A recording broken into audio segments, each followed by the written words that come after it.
One of the best and wittiest responses to workplace abortion that I've seen in a while. Check this out from live action. Really cared about women, wouldn't they provide for the things that only women can do?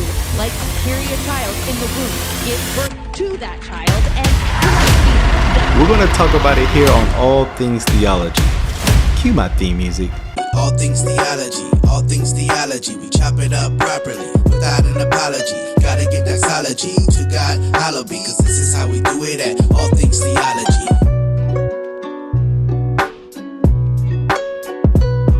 Yo, grace and peace. Welcome back to an episode of All Things Theology, where this is your host, K-Dub.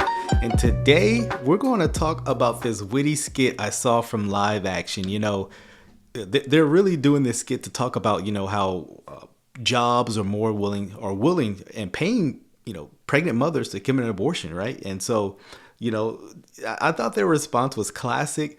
One, to show the heinous evil of this act, but also to show how irrational it is what they're doing, and that many people don't see this. And I think it's going to spark something maybe you never thought of. So what we're going to do, we're going to get right into it. Okay. So, pregnancy situation taken care of, right? The company will cover an abortion. They'll even cover the cost for me to fly out of state to get one. Yeah, if you didn't know this, there are some companies that are flying people out, especially, if you live in the great state of Texas, of course. They'll fly you out, you go get your abortion, and you know what? Back to work you go, right? Sounds good. Watch this. I love the response here. I should feel free, right? Empowering. I was so nervous about my job when I found out I was pregnant. Yeah. How would I be a mom and have a career? It's so nice to work for a company that really values women. Wait, if I have an abortion, that saves them a ton of money, doesn't it? They have considered that, right? Yeah, think about it.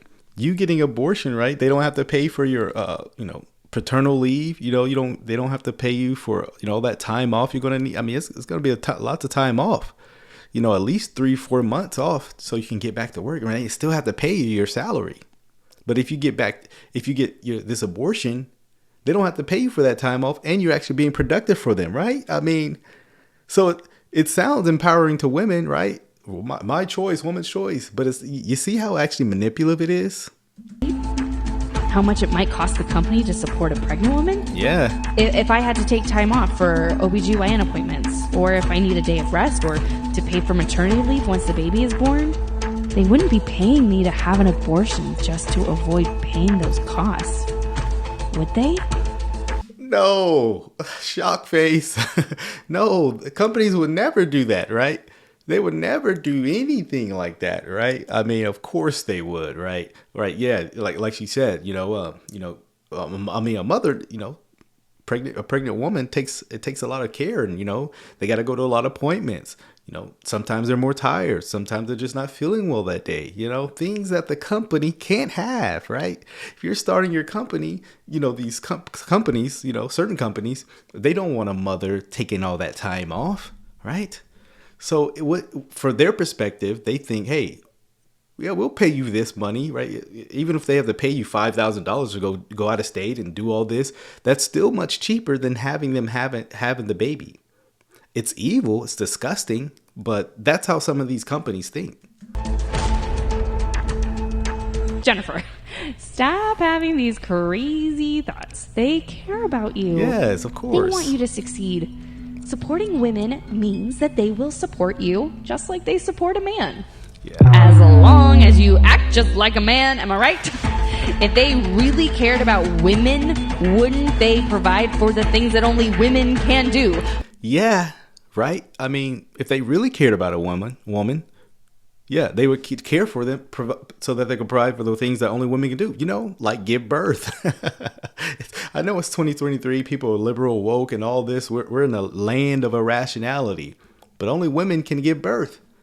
But she's going to make that point. You don't need me here. Like carry a child in the womb, give birth to that child, and breastfeed that child. Isn't that what it really means to support women? Could it be that all of this marketing about women's rights and women's empowerment and women's liberation is actually just an excuse to abandon pregnant women? And I like the guy in the corner. Like, what's the man?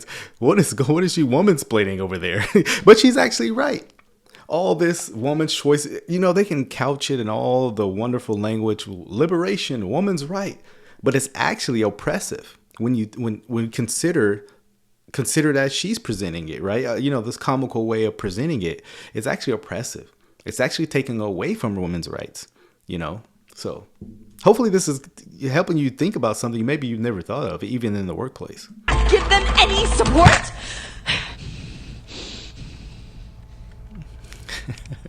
Okay, Jen. All right, let's stop with the wild conspiracy theories. Companies would never virtue signal like that. And marketing slogans would never lie to you. No, they would never lie to you, even though we've been lied to for the last 2.5 years, right? Mask up, right? It's all about freedom. Reproductive freedom. Yes, yeah. The company just wants to be supportive of whatever I choose. Yeah. Just like Josh is being supportive. I mean, do I think that my man would just be trying to get me to abort so he can get out of taking care of me and our baby? Yeah. Sadly, there are beta males out there, cowards, let's call them what they really are, cowards, who want to get out of responsibility of being a father, raising children, so they can just be career driven. It's already hard enough being married, bring along children, right? There are men who literally walk their wives, walk their girlfriends into an abortion clinic to get away from the responsibility of being a father. Guys, this is the times we're in. But this is actual critical thinking right here being presented, obviously in a comical, humorous way, but you get the point, right? There are many men who want to get unlimited access to women, i.e., sex, but then don't want to have the responsibility of what comes with the outcome of sex, right? Pregnancy, right? They don't want a child. So this is what they do, right? They walk them up in an abortion clinic, get rid of that, right? Don't have to think about that. But here's the reality. She will always be a mother. She just will be a mother of a dead child. He will always be a father. He just will be a father of a dead child. That the abortion would be more about what he wants than what I want. Okay, Jen, it doesn't matter who ultimately wants what. It's just an abortion. It's not like we're talking about killing somebody. Yeah. yeah. When you're rid a human life, yes, it's literally killing someone. Now, let's actually use a more stronger language, biblical language. It is an abortion, right? Hey, this is why I'm all for stay-at-home mothers. Matter of fact, let me give shout-outs to all you stay-at-home moms. Shout out to the stay-at-home moms who hold it down. Fathers go out work. Women are there raising their child to be productive, responsive human beings, whether that's men and women. Stay-at-home moms really have a great responsibility. They are literally one of the first and primary roles and impacts of a child's life. And so I don't think it's one to be shunned or, many days someone says they're a stay-at-home mom, they're like, you don't have a life. No, they actually have I would argue, more fulfilled life. It's a tough job. It is a tough role and tough responsibility. So shout out to the stay-at-home moms out there. My wife, stay-at-home mom, holding it down and does a great job. So if you're a stay-at-home mom, definitely appreciate you. Hope you guys enjoyed this video. Till the next time, grace and peace. Yo, grace and peace. Thank you for watching another episode of All Things Theology. If you enjoyed what you heard today, go on and give me a like. Subscribe to the channel, hit that notification bell. I promise to give you weekly lives, videos, interactions, exposing false teachers, sharing with you, the viewer, my theological beliefs, things about the culture, and the Bible. So if you're here for that, come on and join us. Also, if you would like to support this channel financially, you can do so by becoming a Patreon member or a YouTube member. Links are in the description below. You can see content before it drops. You can also have Q&A sessions with also other Patreon members, YouTube members as well. So if you would like that, hit the description link in below.